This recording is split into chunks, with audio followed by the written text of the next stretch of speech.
बँकेत 30 लाख लोनसाठी गेलो. मॅनेजर म्हणाला, शालेरी स्लिप द्या. दिली.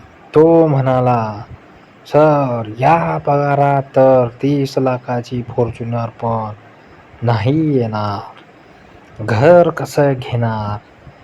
मी म्हणालो, सर फॉर्च्युनर नाही घ्यायची, फक्त त्याच्या टायर एवढी जागा घ्यायची आहे.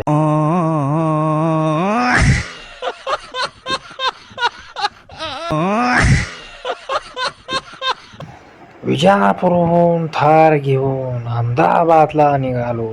टोलवर पावती बघून बाप म्हणाला, इतक्या पैशात तर XL100 येईल.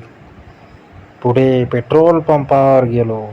3000चं पेट्रोल टाकलं. बाप म्हणाला, परत जाताना बसने जाऊ. मी म्हणालो, थार विकून बसचा पास काढूया का.